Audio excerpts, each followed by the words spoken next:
எனக்கு தமிழ் தேசியம்னாலும் என்னன்னு தெரியாது. எதுக்கு தமிழ் தேசியம்? பிரபாகரனின் 70வது பிறந்த நாளை முன்னிட்டு நாம் தமிழர் கட்சி சார்பில் நடைபெற்ற எங்கள் தலைவர் 70 நிகழ்ச்சியில் கலந்து கொண்ட நிர்வாகி காளியம்மாள் சீமான் முன்பு நீண்ட நாள் கழித்து உரையாற்றியுள்ளார். காளியை பார்க்கல, காவல் தெய்வங்களை பார்க்கல, முனீஸ்வரனை பார்க்கல, பெரியாண்டவரை பார்க்கல, குட்டியாண்டவரை பார்க்கல. இது எல்லாவற்றையும் சேர்ந்த மொத்த வடிவமாகத்தான் இவரை நாம் பார்க்க. ஏனென்றால் இவர்கள் அத்துணை பேரும் இந்த நிலத்திற்கான, இந்த இனத்திற்கான பிரச்சனை வரும்போதெல்லாம் எல்லா கூட்டங்களையும் பின்னால் இருக்க வைத்துவிட்டு அவர்கள் முன்னின்று படை நடத்தி வெற்றி கண்டு, வீரம் புரிந்து வெற்றி கண்டு நம்மை வாழ வைத்தவர்கள். அப்படி தமிழினத்தினுடைய மிச்ச சொச்ச கூட்டமாவது உரிமை மிகுந்தவர்களாக வாழ வேண்டும் என்று இந்த களத்தில், இந்த நிலத்தில் போராடிய ஒரு பெருமகனின் பிள்ளைகள் என்பதில் நமக்கு பெருத்த பெருமை உண்டு. அதே போன்று நான் நாம் தமிழர் கட்சிக்கு வரும் வரைக்கும் எனக்கு தமிழ் தேசியம்னாலும் என்னன்னு தெரியாது. எதுக்கு தமிழ் தேசியம்?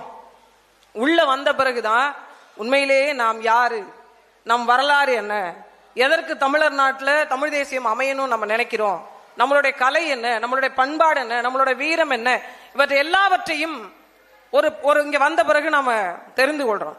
இப்போது நம்ம பார்த்திருக்கோம் என்ன அப்படின்னா, பொதுவெளி சமவெளி மக்கள்ல நம் தலைவனை, இந்த இனத்தினுடைய அடையாளமாக இருந்த ஒருவனை இந்த மண்ணில் தீவிரவாதின்னு சொல்லி வச்சிருந்தாங்க.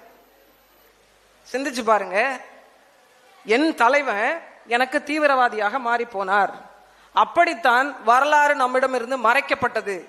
ஆனால் ஒரு பெரிய இன புரட்சியாக தான் நான் இதை பார்க்கிறேன். இது ஒரு விடுதலை புரட்சியாக, இன புரட்சியாக வந்துதான் உன் இனத்தின் தலைவனை அடையாளம் காட்டி தன் மக்களுக்கே புரிய வைக்கக்கூடிய ஒரு சூழலில் இருந்த நம்மை ஒரு மிகப்பெரிய ஒரு வெளிச்சத்திற்கு கொண்டு வந்து உன் தலைவன் இவர்தான் என்று அடையாளம் காட்டியது நாம் தமிழர் கட்சி அண்ணனும். இல்லைன்னு வச்சுக்கோங்களேன், இப்ப வரைக்கும் இவரை தீவிரவாதின்னு தான் வச்சுட்டு இருப்பாங்க உண்மையில் சொல்ல போனார். அப்ப நம்ம வரலாறு எப்படி மறுதளிக்கப்பட்டிருக்கிறது? ஏன் மறுதளிக்கப்பட்டது? எதற்கு நம் இனத்துல இவ்வளவு பெரிய கூறுகள், இவ்வளவு பெரிய இடைவெளிகள், இவ்வளவு பெரிய விரிசல்கள் இருந்தது?